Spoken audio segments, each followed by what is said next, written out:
Hey everyone, in today's video I'm going to be doing an unboxing of LEGO Marvel Collection for the PlayStation 4.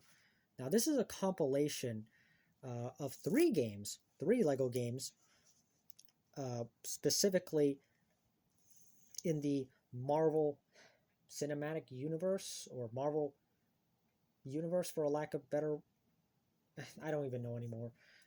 All I know is we have LEGO Marvel Superheroes, released in 2013, LEGO Avengers, released I think 2015, and then LEGO Marvel Superheroes 2, released in 2017.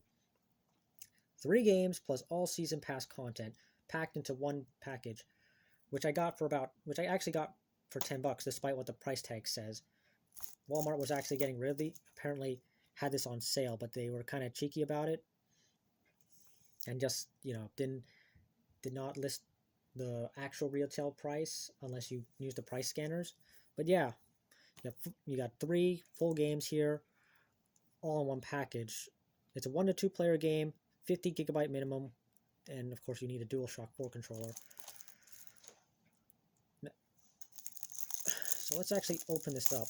Now I have enjoyed the LEGO games, but when it comes to these Marvel games specifically, I've yet to actually play any of them.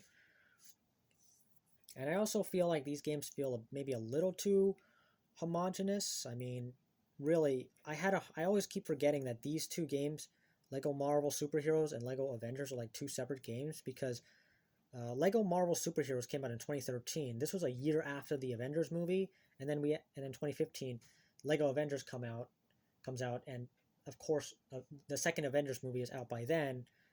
But I think they actually follow the plot of the second Avengers movie, Age of Ultron, but you know, it's a bit of an you're in a bit of an awkward situation, because despite the title, it's actually based on the second movie.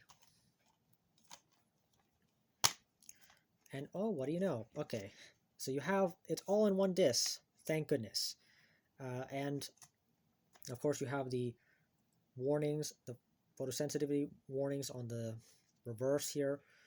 Really, there's nothing much to say here. I mean, I'm glad everything's just all in one disc, unlike a lot of other releases where they have this really nasty habit of having one game on the disc and then everything else on a download code, which is what Nintendo Switch games or Nintendo Switch compilations are a bit infamous for, especially Capcom ones. Um, but even if it's not a Switch game, a lot of other games do this, where they have one game on the disc and then everything else is on a download code, which I really don't like. I'd rather just have everything on a disc, or put it on multiple discs if you have to. Thankfully, this is a good example of a compilation done right, and I'm grateful for that. But in any case, I think that does it for this video. I really don't have much to say, since I haven't actually played any of these games, although I will acknowledge that I think it was around this time that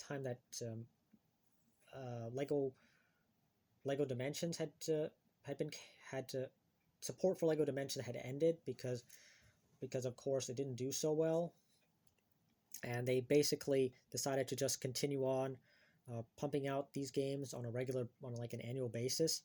I'm actually surprised that, all things considered, I'm actually surprised that this franchise in its entirety is doing as well as it did, as it is, because considering how many of these Lego games they keep pumping out, it's surprising that they're still able to maintain um,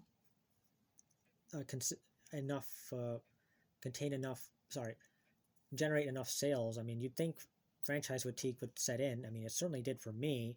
I stopped playing these games after a while, so I guess there's always somebody new to for for somebody new to buy these games, right?